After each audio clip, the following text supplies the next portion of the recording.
out of the way. Hope you're all doing well. Welcome to MandoLessons Live. I'm just going to push a couple buttons here. I'll brighten up that other screen a little. How's that looking? That's better. A little brighter on the mandolin. Hope you're all doing well. My name is Baron Collins Hill. Welcome to another Saturday MandoLessons Live. Hope you are all having a great time. We have Lindsay from BC, Dan from California, Jim from Georgia, Edward from California, Sheldon from Minnesota. Jim's got a question already. Love to see it. Sherry from Vancouver Island. Geroid from Belfast. Uncle Bobby. James. Betsy says a long stormy night in Nashville. Getting tired of tornadoes. I'm glad that you are safe and dry and have electricity. It's kind of stormy out here too. It was blowing like 40 miles an hour and kind of keeping me up all night, and might hear a little bit of it through if it kicks up again, but nothing compared to tornadoes, so I'm glad you're safe, Betsy. Bluebird nails the tune Kid on the Mountain. That's the tune of the week. So we're going to play that at the end. It's a 5-part slip jig, but the parts are pretty slow. Pretty simple, and it's a good one to just kind of jump into, and even if you just get the lay of the land, that's a good way to start with that tune. Joe from SoCal, good to have you here. Ursanos from Ontario. Stuart from Australia, good to have you here. Rick from Michigan. Evers Productions, Gothenburg, Sweden, glad to see it. Peter from very wet Oregon. Yeah, I'm with you, Peter. I don't know where you're at, but it's wet in Portland. Back to the first Ellis from Jim. Yeah, I figured I'd pull up the F-hole one. Why not? The variety is the spice of life, or whatever they say. So, all that being said, glad to have you all here. If this is your first time, let me know in the chat. Oh, maybe you hear that rain hitting against the window. Yeah, let me know. If it's first time, chime in. We got a great group of folks here, and feel free to chat amongst yourselves in the chat. The way this works is it's a Q&A, so if you got questions, ask them. No question is too simple. No question is too advanced. No question is too medium. But yeah, we just have fun here. You're welcome to request tunes. I can't always promise I know how they go, and I don't do anything that's copyrighted, but we'll have a good time. And at the end of the hour, we'll play a little bit of that swallowtail jig.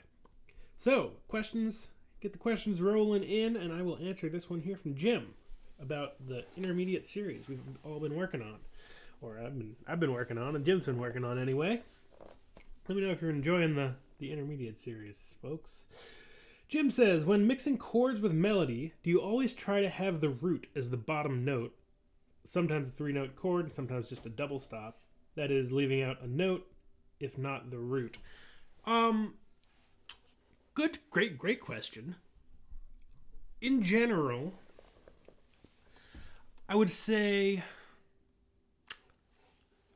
I work more out of shapes. So in the lesson that Jim's talking about with Gallopede, we're taking a melody that sounds like this.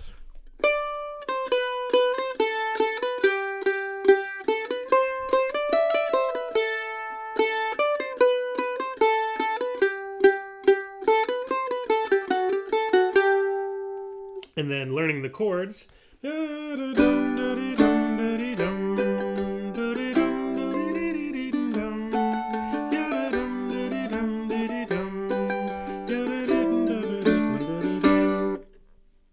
And then we are just kind of saying the chords, or it can be in your mind, but saying them out loud is really handy while you play the melody.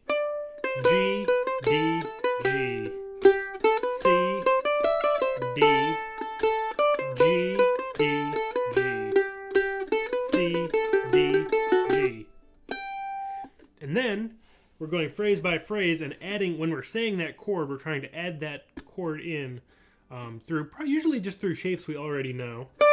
We have a G chord there, and we're always keeping the melody as the highest note. So if the melody's on the A string, we're not playing the E string. If the melody's on the D string, we're not playing the A or E strings. And we go through G, D, G. So right there, we've got open, open, 2. It's kind of 3 quarters of our classic G shape. So that's what I'm talking about when I say, like, I'm thinking more in shapes. So right there, we've got, that's 3 quarters of the G chord that we all know. Leaving out that F sharp on top. So those first 2 chords, the first one is a first inversion, which means that the G is in the bass. So we have a G chord. I don't feel super in tune. The G chord with the G in the bass. Tidy this up a little.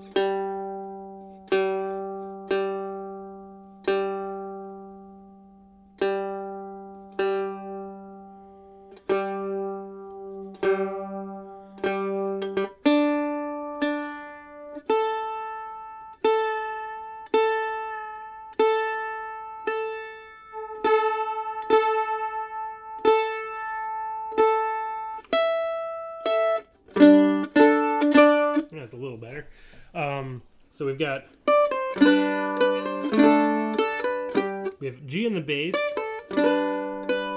and then right there for the D chord, we actually have an A in the bass, which is the 5th note of the chord, D, F sharp, A. And so I'm using that shape over trying to get a root in the bass on that D. And then when we get to that G, I am using that open G, kind of like a drone. It's not really even a chord, it's just 2 G notes. You could do other inversions, like you could do, so that's like the G chop chord. It's kind of a handful. I would never do this kind of naturally myself, but if it's your style, that's cool.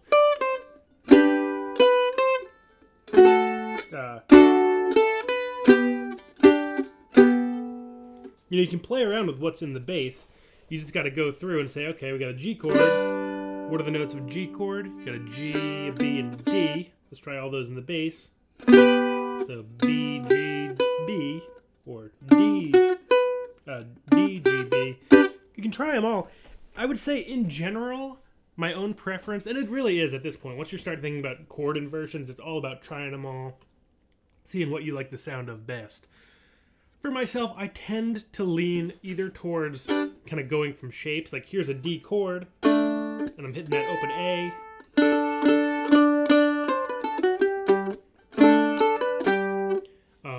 That's sort of kind of thinking, a lot of the chords that we know in general usually are root or 5th in the bass.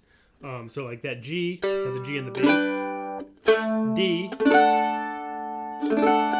has an A in the bass. You don't often hear a whole lot of 3rd in the bass. Like a 3rd in the bass chord that I might use is like this E chord, 1, 2, 2 open, which has its own sound, or like this A chord.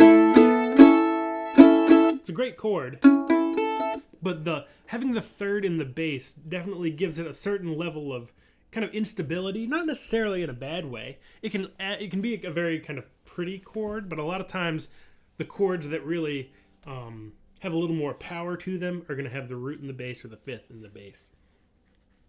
And that also, just to add one more layer of context, if you're playing with a guitar player or a bass player or anything that's got a lower range than the mandolin, whatever you're doing is going to be in the upper register while the accompanying instrument is playing lower, so that's going to change the sound too. So that's maybe, if you're playing with a guitar player who's using a lot of root and 5th in the bass chords, that might be a good time to throw in one of those 3rd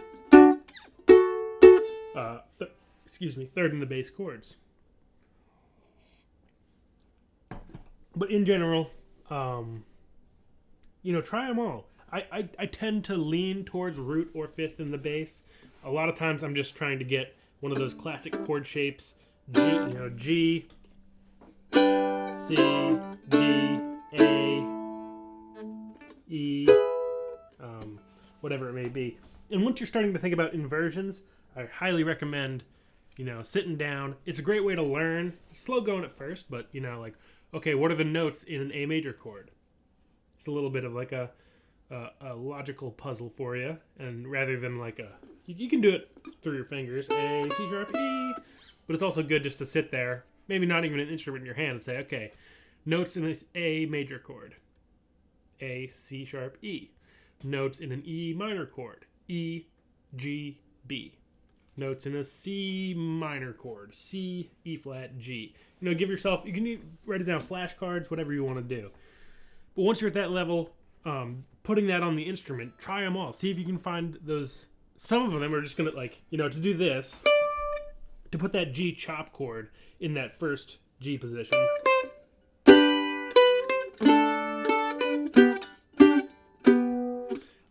That's kind of a handful. I would rather kind of keep it simple. But it's fun to try them. And so you're going to find, like, sometimes, like, oh, I really can't get, like, if you want an F sharp in the bass of your D chord that's got, that A, you either need it here on the D string, and you're not using the G string at all, or you need to go way up here.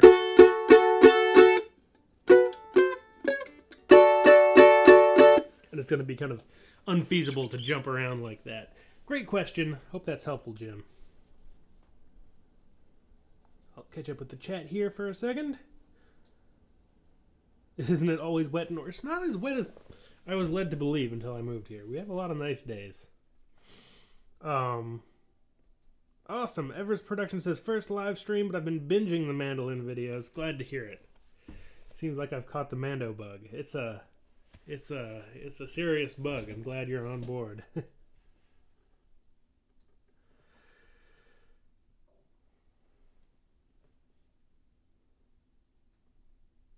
Oh, James says, nice to hear your name come up on the Get Up in the Cool podcast. Making my way through them chronologically, so it'll be a while till I get to that one, but looking forward to it. Yeah, so my partner Emma and I were just on Cameron DeWitt's excellent podcast, Get Up in the Cool.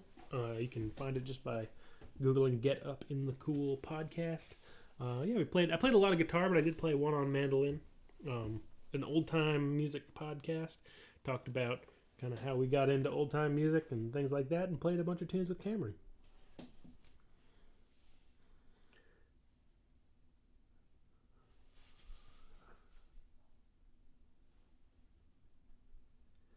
Lindsay, thank you so much for the super chat. Really appreciate it. And to everyone who supports me in whatever way they find easiest. I've got links in the description. I've got a PayPal tip jar. I've got a Patreon page. Speaking of Patreon, I know there's a bunch of patrons in the chat here, and for patrons that support me at $5 a month or more, I do patron-only live streams, and that is tomorrow. So hope to see you then. It's going to be a good time, and so just know that is coming up. And yeah, thank you all. And support. You don't need to donate in order to watch all this stuff, but it greatly appreciated.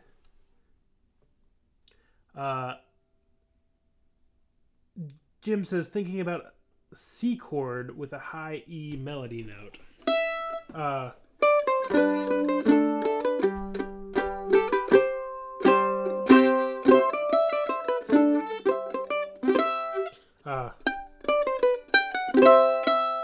So like right there. So the one I'm using there, I actually have a fifth in the bass, that G. I will sometimes put a C in the bass. It's the difference in sound, and that's the thing to do whenever you're working with, inversions. Back to the inversion conversation. Just like, even close your eyes or record yourself playing a bunch of different options and then listen, and just say like, oh, what do you like the best? Or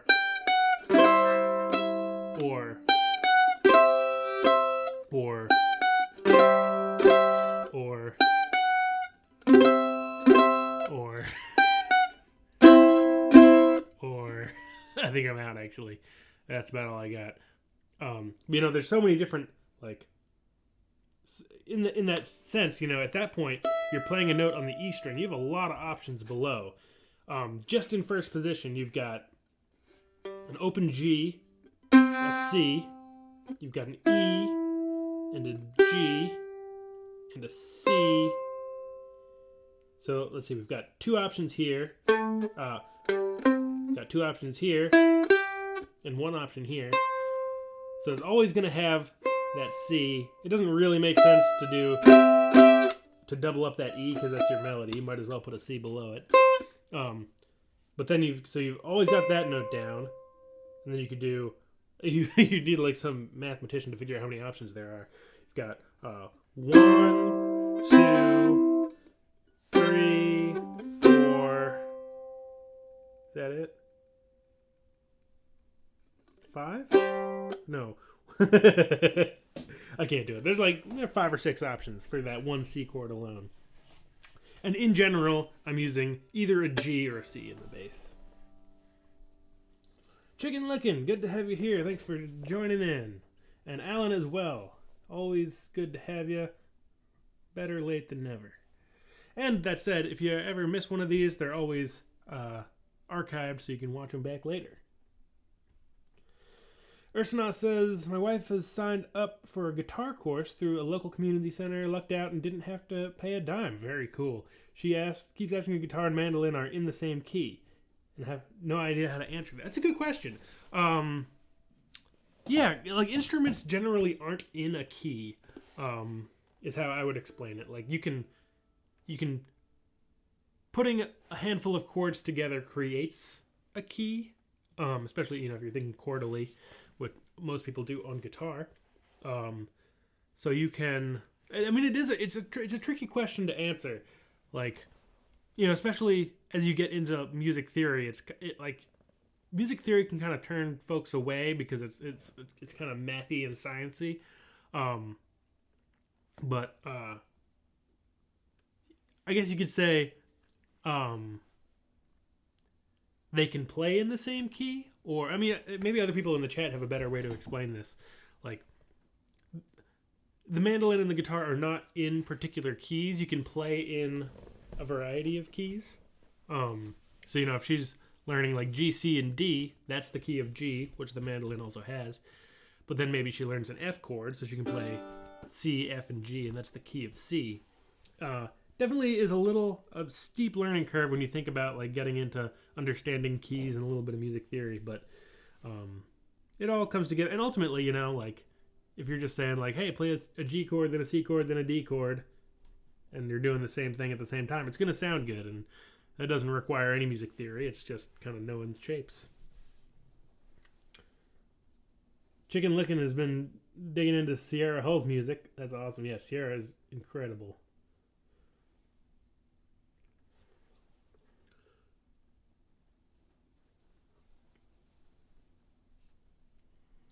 Any tips on cleaning the strings, chemicals to use, frequency, etc.? I heard alcohol damages the fretboard. Yeah, in general, you don't want to put any chemicals on the instrument. I personally don't clean my strings at all. Like, one thing that people do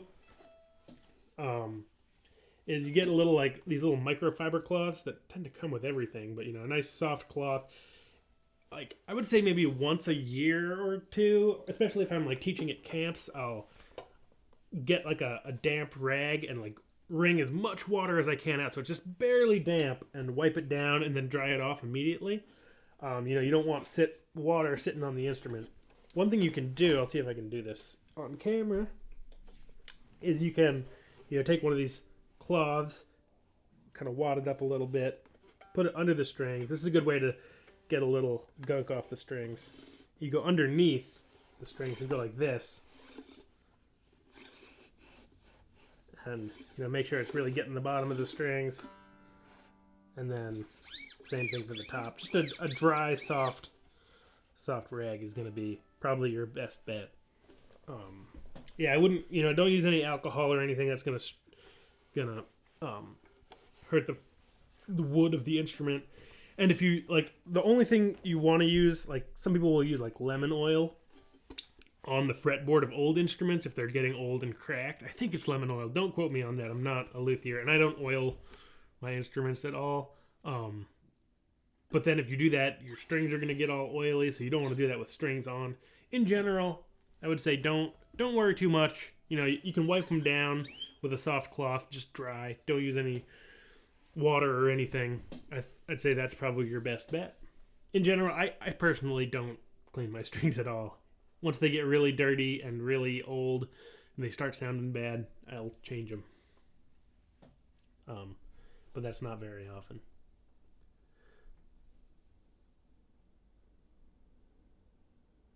Yeah, James says currently working through all the inversions on the guitar. It is a task indeed. I should do that on guitar too.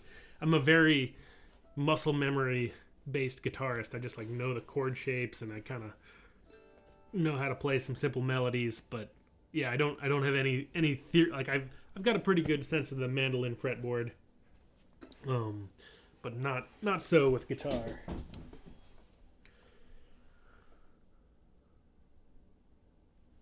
Sheldon says tuning a mandolin is inverse to the guitar. 1, 2, 3, 4. The mandolin is tuned 6, 5, 4.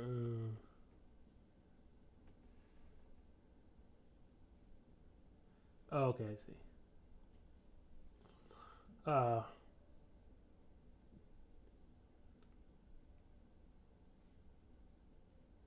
Alan says Sierra was gonna play in London, but had to postpone.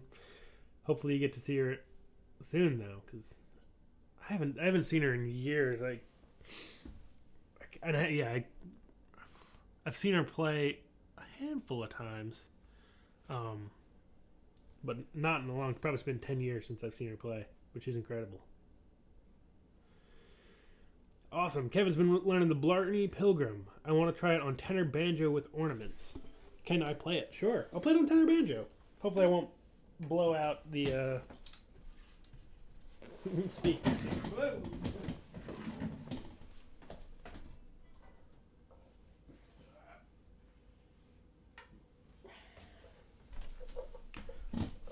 I've been playing a lot of tenor banjo lately. Really enjoying it. So I'll play a little now, and hopefully it won't be too loud for the speakers here. Turn my mic away a little bit, maybe. Blarney Pilgrim.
Pilgrim. I think that's Blurry Pilgrim. Hope so.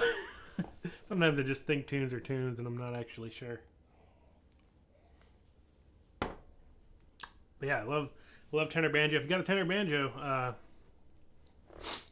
Kevin, by all means, jump on it and learn it. Yeah, tenor banjo, as you noticed, I kind of had to pause for a half an A part there. Sometimes I've just noticed, especially with my right hand, I think it's just like the string spacing. Like if I lose my place, it takes me longer to kind of get back than on mandolin. If I catch a crab on the mandolin, then I'm pretty good at kind of jumping back on the train. But with tenor banjo, my right hand gets really mixed up sometimes, and I can't find the strings anymore. Gotta hit that reset button. Okay, so Ursula says his wife is used to wind instruments like whistle maybe or flute. If it's whistle, maybe if she plays like tin whistle, you could say like you can play like if you go right up the tubes, right up the holes, it's key of D often for a penny whistle. But you can also play in the key of G by just changing one note. So even if you're playing in a key, and I guess that can be confusing too if you're coming from a straight melody instrument and then going to an instrument that's primarily chords. It takes a little while to kind of work through. I mean, ultimately, the kind of how you talk about it doesn't matter as much as just kind of doing it, playing. And the more you play, the more it'll kind of make sense about kind of thinking about keys and things like that. Nice. Sherry says, got to see Sierra play at the Vancouver Island Music Festival a few years ago. And we got an octave mandolin. I don't have an octave mandolin at the moment. I got a lot of tenor guitars, but no octave mandolin at the moment. But they're super fun, and I highly recommend them.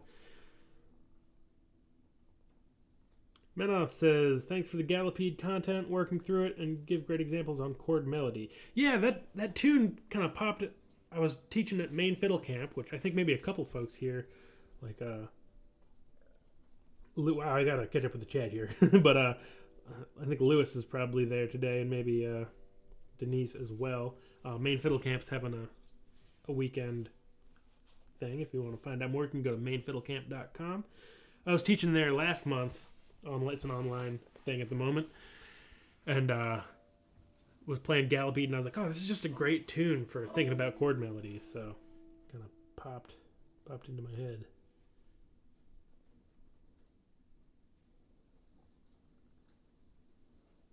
Fenrir's Gold by Amon Amarth. I don't know that tune, but it sounds great. Got to look it up. Evers Production says, coming in with absolutely zero previous music knowledge and only love for folk music. Mainly, would you say it's a good idea to embark on learning the mandolin? Definitely. I think the mandolin is the best instrument to learn. I'm a little biased, but mandolin was my first instrument. And, it's great because you can play melodies. It's a really strong melody instrument, and you can also play chords. It's a really strong chord instrument. And also, there's a lot of guitar players out there, and having the mandolin as like a change of pace is just like a different sound to add to any given ensemble.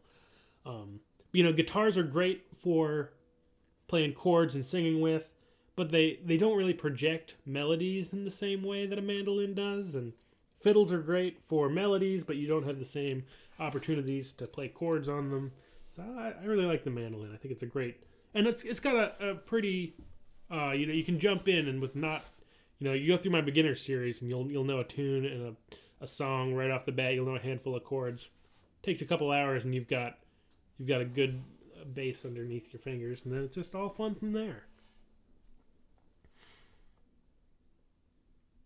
Fast fret. Yeah, I've heard of that stuff. I've never used it myself, but let's see.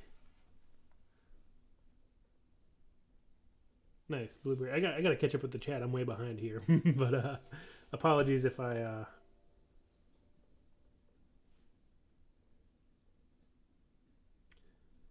Nice. Yeah, I would say don't... these instruments are pretty sturdy.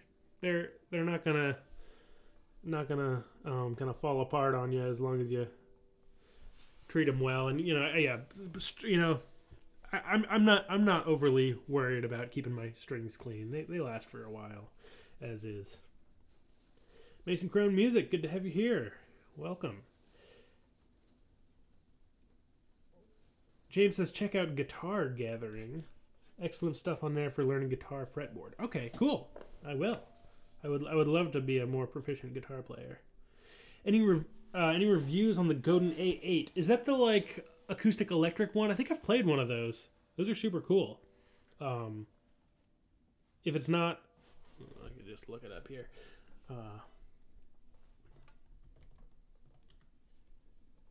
Yeah, those are cool. They're like acoustic electric. They're hollow, so they have a decent acoustic sound, but they sound really great plugged in. It's not your classic like bluegrass instrument, but they're very cool. Haven't played one in years, but I have a friend that played a Godin guitar like that for a long time.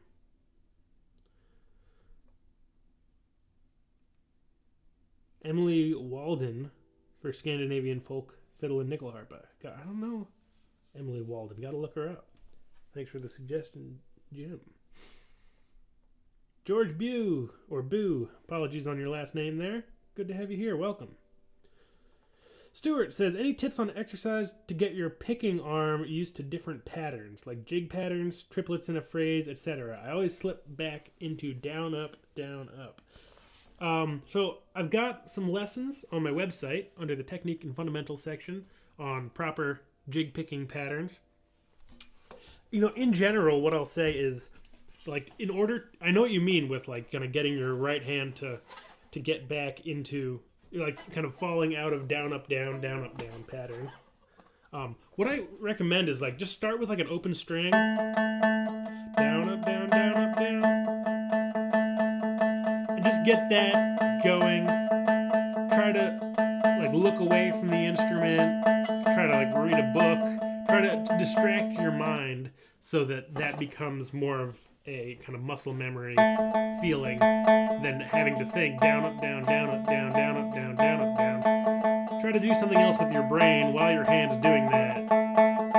And then from there, you haven't done anything with the left hand yet. Just start wiggling your left hand around. Doesn't really matter.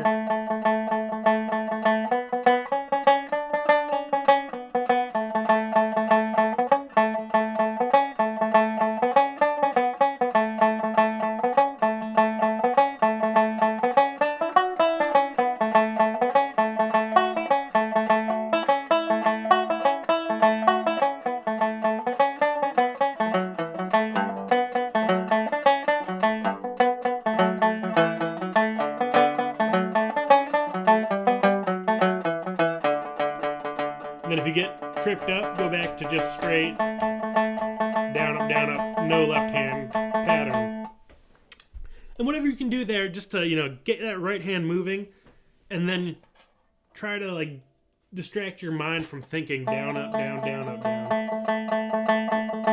The more time you can spend just doing this, the better.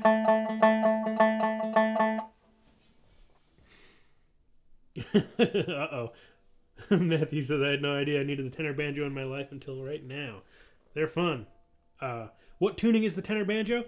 So my tenor banjo is in GDAE. It's like an octave mandolin. Octave below a mandolin. Sort of the way people tune it for jazz is CGDA, more like a mandola or a viola. But I play in GDAE, so I can use all the same fingerings and get fiddle tunes out of it in Irish sessions. David, thank you so much for the very generous super chat. Really appreciate it, and appreciate all who support me. Thank you. And then also, and there's another one. Whoa, there's all kinds of super chats coming in. Edward, thank you so much. Thanks for everything. Loving the intermediate series. Glad to hear it. Siddharth, also appreciate it. Thank you so much. Akeem as well. Apologies if I'm not saying your name correctly. Thank you so much for the support. Thanks for the lessons. Been learning mandolin about a month and a half, and it's been really fun. Finding your lessons on YouTube was one of the major things that inspired me to learn it. So glad to hear it. I'm glad you're enjoying the instrument. Wow, and they keep coming in. Sherry, thank you so much for the support. Oh, this is blowing my mind. It's a little early Christmas present. Thank you all so much. I'll try to catch up with the chat here. Siddharth had also found my other channel. So yeah, I have another channel that's just my name, Baron Collins Hill, where I just mostly play tunes and little projects and stuff. Siddharth found that. 2007 video of the cello sonata prelude. That's my current level. Cool. Yeah, I haven't played that since about 2007, so I should try to get that back. Yeah, that's got some early. 2007 was I think when I started posting on YouTube. There's some early stuff in there.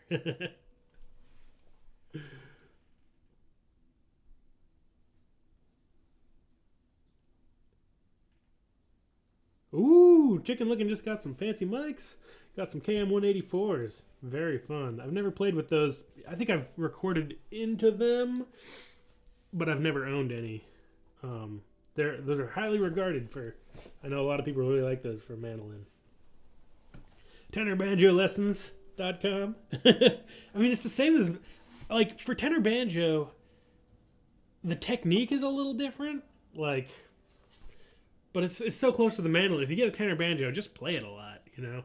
Like, I got a tenor banjo because I couldn't hear myself in Irish sessions, and I wanted something I could kind of fit into an Irish session a little better with. And, you know, it took a little, the main difference is, like, the right hand just feels a little different, but I don't think there's enough in there to like warrant a whole new website. And there's people out there that'll teach tenor banjo to you. But you know, you can use all the same. It's the same tuning. You might have to adjust your left hand kind of fingering from mandolin fingering to guitar fingering. And then, you know, when I first started playing mandolin or tenor banjo, I was trying to do all like the double stops, like.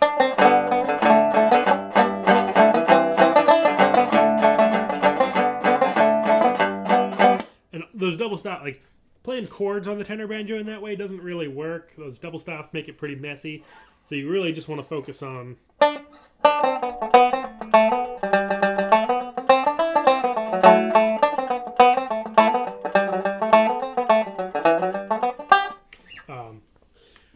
that kind of straight, punchy melody sound. And, you know, find a tenor banjo, tune it GDAE, and just go for it. You know, you'll figure it out as you go along.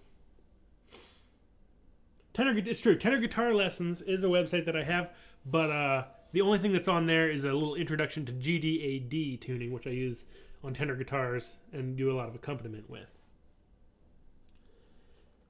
Yeah, Betsy says, tried a tenor banjo and my left arm was confused by the stretch. So they make that's not going to help. They make a couple different lengths. So they make a 23-inch scale, also known as a 19-fret tenor banjo, and that's got a little bit more of a left-hand stretch. I kind of prefer the sound of the 19 fret, the kind of longer scale, 23-inch scale tenor banjos. This is actually this is a tiny little tenor banjo. So this is 17 fret, and it's more like a 21-inch scale. It's a little easier reach. I don't actually own it, like, as much as I love 23-inch scale instruments. This one really... I really like this one. It's little. It's very portable. I can put it in the baritone ukulele case, like backpack, in a gig bag, and walk to the local Irish session. Very handy. And it is a little bit less of a stretch on the left hand. So if you want to try tenor banjo and you're worried about the stretch, try to find a 17 fret instrument. They sometimes aren't as snappy, and that's where the tone ring, which is the piece of metal just underneath the head. There's various kinds. Some are just like right on the wood of the side of the instrument. This is getting into the weeds on tenor banjo land, but you know, if you get a nice metal tone ring in there, you can play around with like the head tension and the head material, try to get some of that snap back that you lose from the shorter scale length. So this one's got a big, heavy. It's got a lot of metal. It's heavy for the size that it is because there's so much metal involved, and that'll help you get a nice bright sound out of a tenor banjo. More mandolin in popular music. I agree, Ursanos. Cool. Nice. It is getting the acoustic electric Godin, however you want to say it.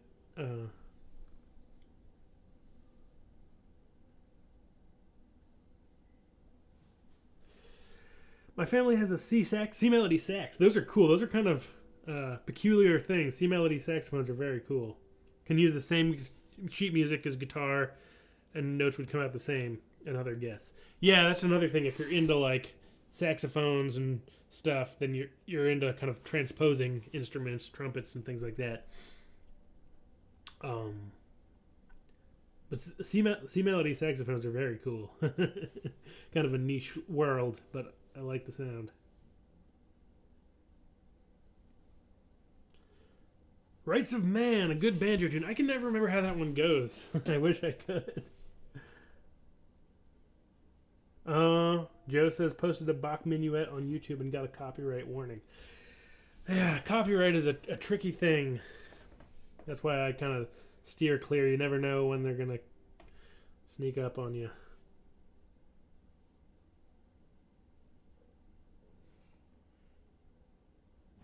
Oh, nice. So yeah, there's a great Discord channel, Mando Mansion, Discord server. And apparently Rights of Man is the tune of the week there. That's cool. Oh, nice. TenorBanjoTabs.com. I got to check that out. Thank you, Stuart, for the kind words. So yeah, Mando Mansion.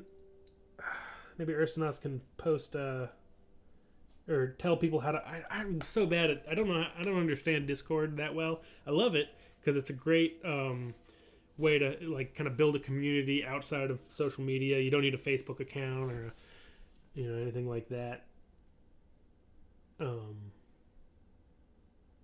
But Mando Mansion is a Discord server. Maybe Ursanos can tell us how to find out how to get in. It's kind of a weird process.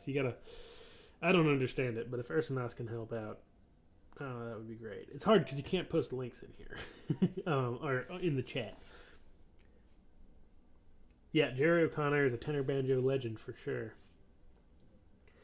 Bluebird says tenor banjos were used in jazz bands before they were amplified electric guitars. Very true. And that's when they were using the CGDA tuning, that higher pitch. You get this really, I'll turn away, but...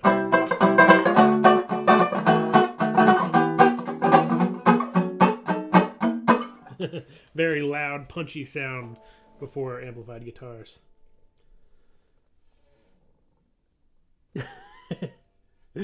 Stuart said, didn't realize I could read a book while practicing mandolin. You just revolutionized my schedule. Yeah, it's a good. I'm not very good at it, but I've had friends who have like tried to learn instruments, and you get so stuck on like thinking about what you're doing that it kind of can get in the way. And sometimes you can just leave, trust in the muscle memory and try to distract your brain. So a friend was learning concertina for a while and like trying to read Harry Potter at the same time.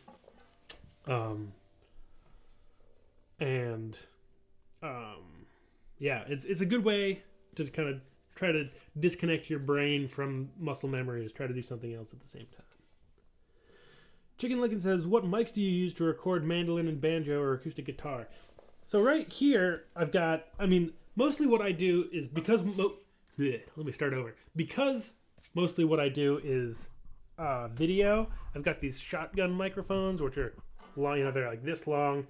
They're meant to kind of be out of frame and kind of point at me. So they're more of like a video-centric mic, but because I do mostly video stuff, that's what I use. And these are, what are they called? S-Mic Deity, D-E-I, D-E-I, I can just read the side. D-E-I-T-Y, S-Mic 2 is the shotgun mics I use for these videos. And then when I record other stuff, I either just use what's in whatever the studio. Understanding microphones is total magic to me. I don't really know. What do I have? I've got some Audio Technica 4041s, which I think I recorded my mandolin solo album and solo 5-string banjo album with. I don't really know that much about mics. I recently got a cheap ribbon mic off of eBay But I'm not an experienced microphone person.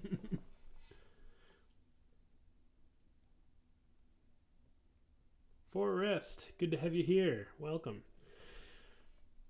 Chicken says, just got yesterday a set of NDH20s. I don't know that. Oh, headphones. Nice. Yesterday, they're amazing headphones. Relegated the DT 150s. Cool. I don't know anything. I've never looked. I don't know a whole lot about headphones. I've got these Audio Technica, what are they? M50s or something? I can't remember. I've had these for like 15 years. Good kind of monitor headphones. Yeah, M50s. ATH M50s. Yeah, that's a whole world. You know, as much as you can know about gear in one world, there's always more, always more to learn. Cool, just repaired my 52 Soviet bowlback mandolin. Fun project. Those are great. Manov says, I've had good luck with the KM184 for fiddle and mandolin. Stereo bar give you better coverage. For mandolin, I've done a 12th fret mic and bottom F hole. That's some good mic tips from Manov. Nice. So yeah, search YouTube for Mando Pirate, and then you'll find that Discord channel, Mando Mansion. Uncle Bobby says, would you describe your tenor banjo as an arch top? So no, this is a flat top. And the way you find arch top versus flat top is sometimes there'll be like a outer ring here and then an inner ring that's a little kind of raised. So if you look at like a Paramount tenor banjo, those are arch top, or some Gibsons are arch top. It's kind of weird because it uses the same terminology as like an arch top guitar, but it's kind of a different thing. So this is flat top because it's straight flat right across from edge to edge. And arch tops have like a secondary ring that's closer into the middle and raised up a little bit. And that makes it an arch top. Mando Pirate. Never too late. A Mando Pirate arrives exactly when they mean to. Yeah, Alan says, watch TV, just do something mundane on the mandolin, like reading a book while practicing for muscle memory. Exactly.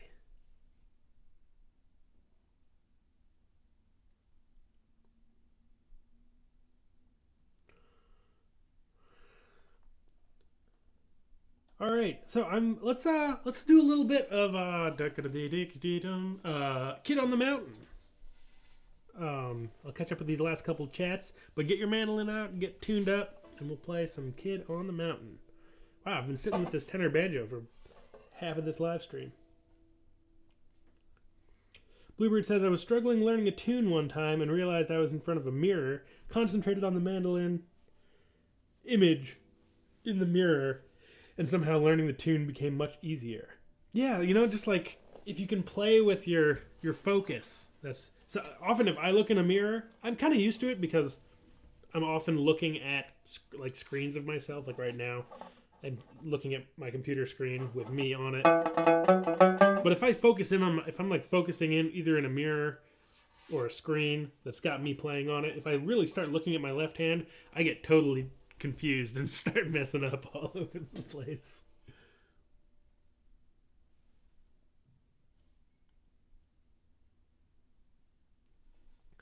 SM57 is a classic microphone that always sounds good on everything. That's the truth.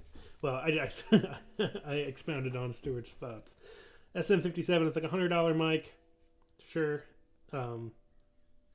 They're great. No complaints on any of those. Ear trumpet seemed to be a pretty popular choice for vocal and instrument mics. Yeah, I've never owned one. I've thought about buying them. They're actually made here in Portland. Yeah, they're very cool looking. They're great for, they sound awesome. They're very well regarded. They look cool if you're, like if your mic has to be on camera.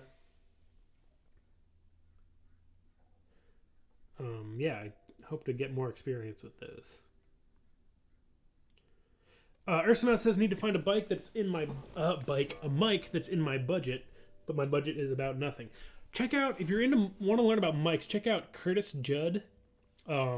He's a guy who talks a lot about mics on YouTube, mostly in sort of like voice mics, but he has some really interesting budget mic options that are like $50 or less. That sound like, then he has some options out there that sound really good, and he does demos of them. Yeah, we're gonna do a brief lesson on whatever that tune is, Kid on the Mountain, and then play through it. And yeah, that's the thing. Any mic that you have is fine indeed, folks. That's the truth. You know, whatever you got, like even like a cell phone mic, so much of the quality of the sound comes from like how close it is to you. You know, so that's why a lot of people, you'll see them have mics like right up on their mouth, because the closer it is, like often the better it'll sound. That's why I have these shotgun microphones. They're a little farther away, but they're meant to really focus in and have a really narrow path. So they're like, one is just right here. You can't see it, but it's just out of screen. They're as close as I can get while still not being on screen. So mic placement is way more important than the mic itself.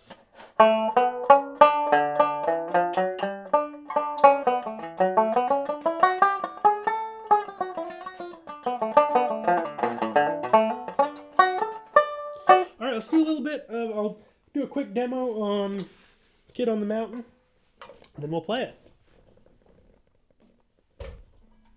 Let's see. Go to the oval hole.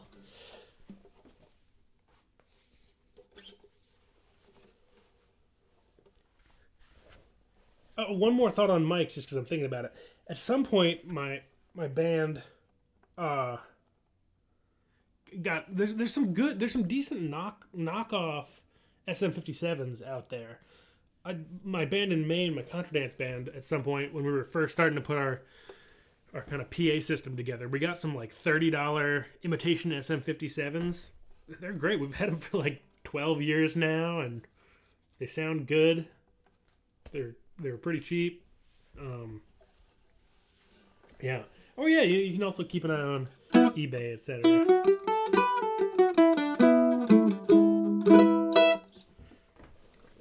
So yeah, Kid on the Mountain, 5-part tune, but let's do a little bit of a. So the first thing is slip jig. So it's 1 2 3 4 5 6 7 8 9. 1 2 3 4 5 6 7 8 9. 1 2 3 4 5 6 7 8 9. So that's the kind of the feel of it. It's in E minor, E Dorian, so it's got that C sharp. Hey Lewis, good to have you here. Yeah, I figured you were off at mini MFC, but glad you could stop in for a second, just in time for a little bit of a Kid on the Mountain. So the first phrase, or sorry, I'll go part by part. Here's the first part.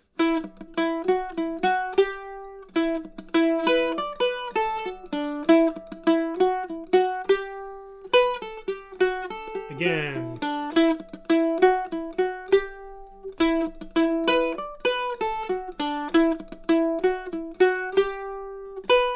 Again.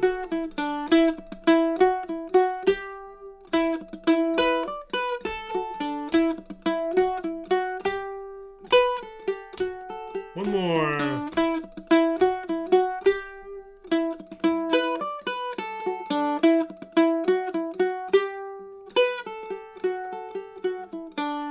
B part.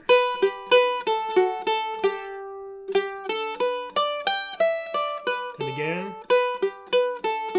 Second ending.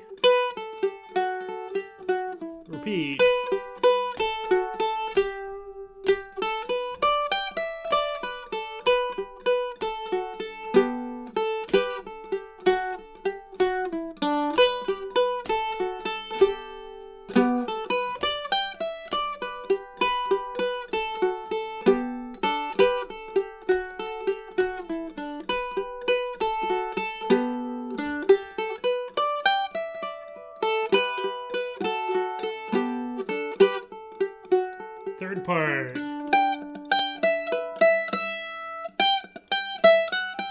Again. Last phrase. Repeat.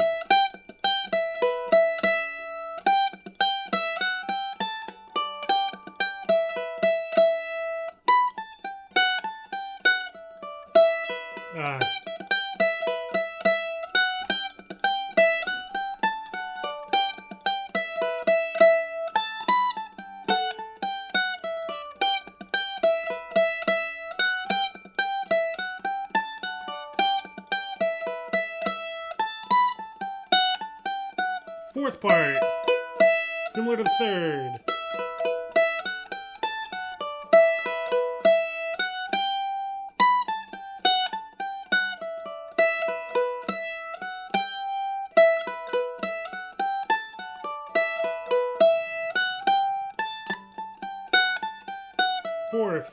Fifth.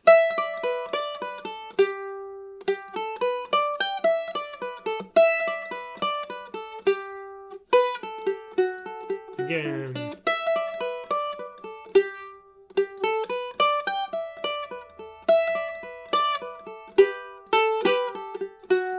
Again.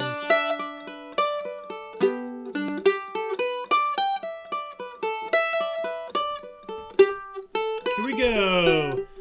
The chords are a lot of E minor, E minor, and D, E minor, G, and D, E minor, E minor, and D, E minor, G, and D. And that's pretty much all you need to know. So, and again, if you want the full breakdown, MandoLessons.com or here on YouTube, I got the whole lesson taught for free. So, let's go through. I'll play the melody first. You play those chords, E minor and D mostly. Once I retrieve my pick, and we'll have fun. So, 1, 2, 1, 2, here we go.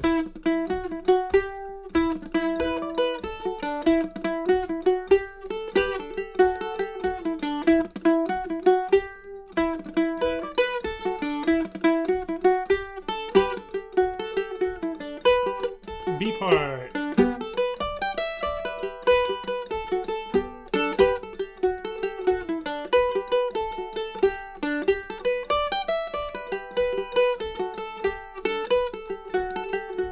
Third part.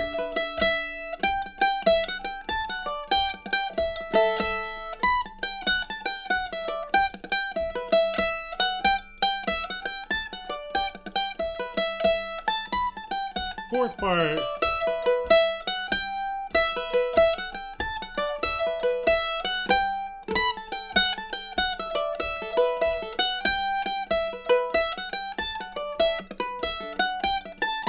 Fifth part.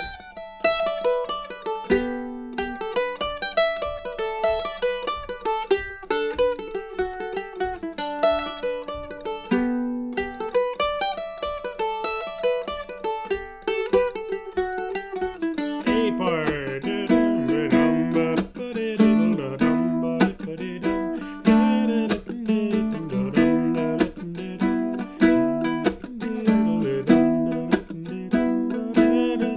B part.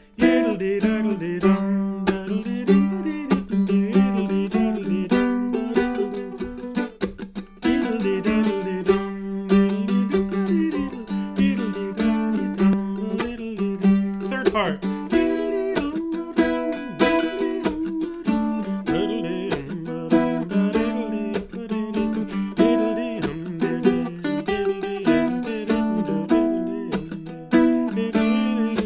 Fourth part.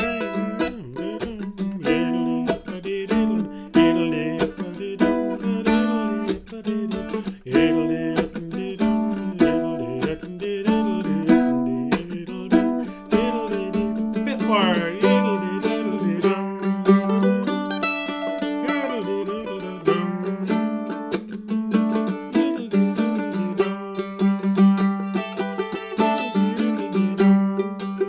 I'll play.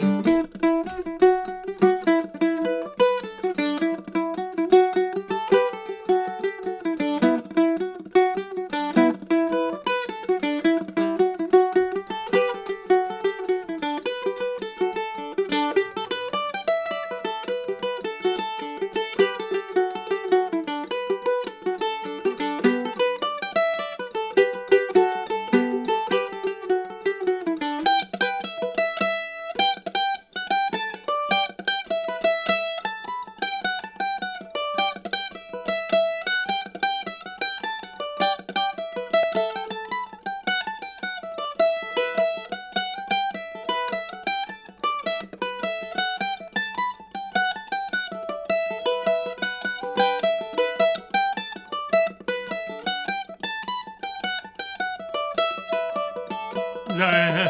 Fourth part. Fourth again.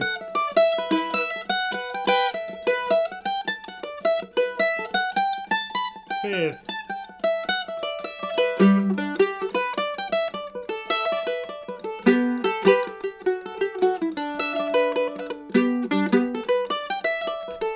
Everybody play the melody together. Here we go, first part.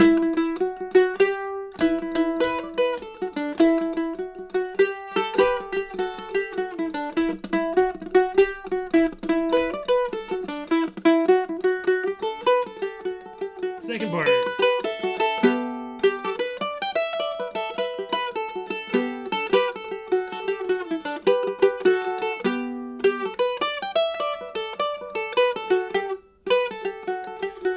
Third part.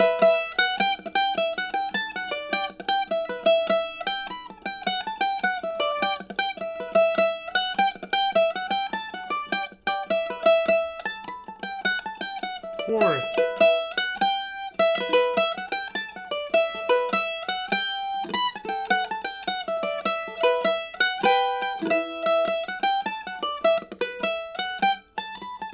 Fifth. Last time.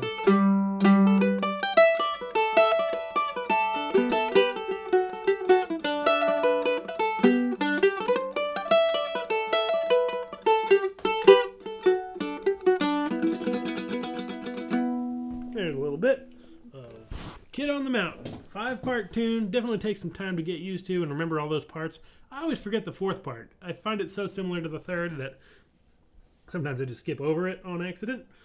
But there it is. All right, I'll catch up with these chats here at the end. Thank you all so much for tuning in. Let me know what tune you want to play next week. I saw some examples or some requests, and I'll get to those in a second. But if you got a tune you want to play next week, let me know. I think I'll be around next week. Yeah, good times. All right. Johan had a question about tenor banjos. Where did it go? I saw it. How is this? So the banjo I was playing is tuned to G, D, A, E. Same as the mandolin, just an octave lower. So you can use all the same chords, etc. as the mandolin. And there are different tunings. Chicago tuning is D, G, B, E. That's like the four highest pitch strings on the guitar, string 1 to 4. So that's kind of guitar style tuning, Chicago tuning. And then there's also the classic tenor banjo tuning. For Dixieland music is C, G, D, A, like a mandola. And then Irish tenor banjo is G, D, A, E. That's what I was just playing. And then there's some other weird tunings as well, but those are the big three. And GDAE is my favorite because I play Irish music. And I got a super chat coming in from Joe. Thank you so much. Appreciate it. Glad you're enjoying the intermediate series. Yeah, it was a long time coming, but I'm glad to be diving into it here. All right, got some good audio chat going on. Rights of Man there. I think we did Rights of Man not too long ago. I'll pull up my little spreadsheet here. I can also never remember how that tune goes. How do I find play along jams? Oh, and then there was also Seneca Square Dance, also good. Let me see, Rights of Man. We did.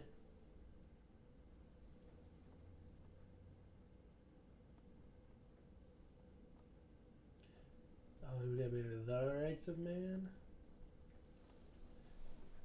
Rights of Man we did is episode 63, Seneca Square Dance. Have we done it? Seneca Square Dance, we have not. Let's do Seneca Square Dance. I was just playing that tune with a friend the other day. Awesome tune. Nice simple one after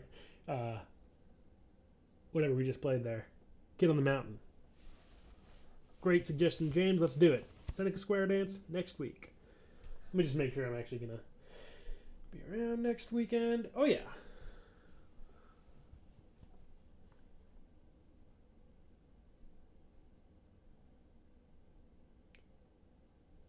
Ooh, Mando Pirate's got an original he wants us to learn. I don't know that one yet. I gotta learn it first.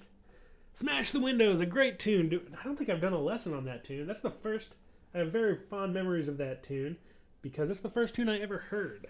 A friend of mine had a mandolin at their house when I was first like, what is that thing? And they played me Smash the Windows. So it's got a fond spot in my heart. Haven't played it in years. Can't totally remember how it goes, but it's a great tune. All right, let's see.